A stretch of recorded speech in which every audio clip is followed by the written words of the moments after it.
Mick McGuire. We've had him on the broadcast several times. He has actually flown as a fighter pilot during the Iraq War and also ran the National Guard in Arizona. General, it's good to have you with us, and we wanted to bring you back on for a couple of reasons. The first of which, I guess, as we talked in our meeting today, how do we win this in the Ukraine if we're not fully engaged and don't really have troops on the ground? Yeah, Joe, thanks for having me. First, I want to say about that lead-in segment for the Fort Bragg soldiers. We pray mostly for the families. Those young men and women that are in harm's way have been well trained. But I want to just say to all the families out there that we're praying for them. We're going to get their family members back safely. To your question about how we win this, I think this right now is a situation where Putin clearly has an objective. It's moving into the Donbass region and taking some territory and doing it with as little loss of life as possible.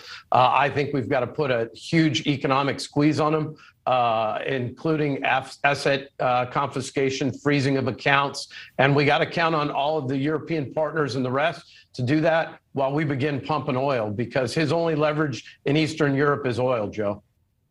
So we just got a headline from Reuters, General, that the Ukrainian President Zelensky is now saying that Russia has approved an offensive against Ukraine. Aside from what you just said there, what is it that you can do when Russia is clearly the aggressor here? They're ignoring boundaries, they're ignoring history, they're ignoring international law, and almost, I guess you could say, daring anyone to stop them.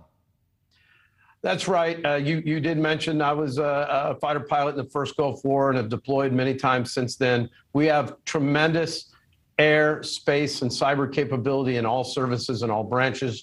I'm certain that all options will be on the table there to use that activity. But I've said it many times, and I'm a candidate for the U.S. Senate. This peace through strength thing is about having the resolve to act.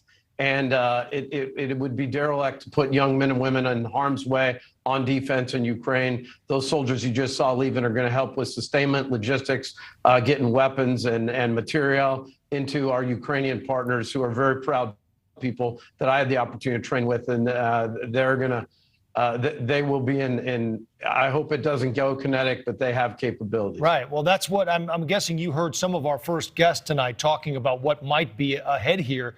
And that's, I guess, my concern. If he gets what he wants, which is right now just the eastern section of Ukraine, that's one thing. But if he does more, he runs the risk of turning this into a major war, doesn't he? Absolutely. Bad behavior begets more bad behavior, Joe, and that's the biggest problem with appeasing tyrants like Putin, is they just keep doing it. We saw this in 2014 with Crimea.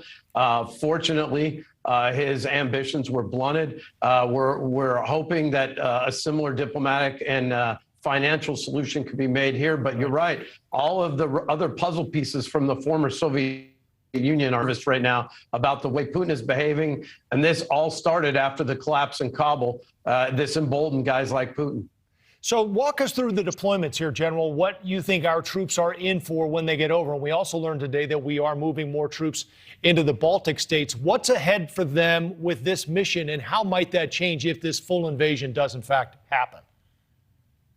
Well, they're going to move forward to places that we have safety and security for them, and begin doing, like I said, that logistics and sustainment operation, and making sure that we shore up everything we need and get to the Ukrainian government and military the request assistance. But in terms of putting our young men and women out there in major military formations on the ground, no one in good conscience can put them there when they're already on defense. General, there's now talk a little bit more, or at least whispers, of the possibility of nuclear involvement here. I mean, you've got Russia, which is obviously a nuclear superpower, and another, if you count us, and whoever else might get involved in this, depending on where it goes. And Russia just did nuclear drills last weekend. Is this a concern for you? Well, escalation of any conflict is a concern. That's why Putin needs to be condemned in the strongest terms. We need to literally freeze their assets, begin to export oil, and it's going to put a hurt on the Russian people. But they will then look to Putin and say, you put us in this situation by overstepping. But, I'm counting on the people that are negotiating that diplomatically, the Secretary of State and the rest, to make sure that this doesn't escalate in any way. Retired Air Force Major General Mick McGuire, it's great to have your voice tonight. Thanks for the time. Thanks, Joe. Thank you for watching. Click the red subscribe button below so you can get more of NewsNation's fact-driven, unbiased coverage.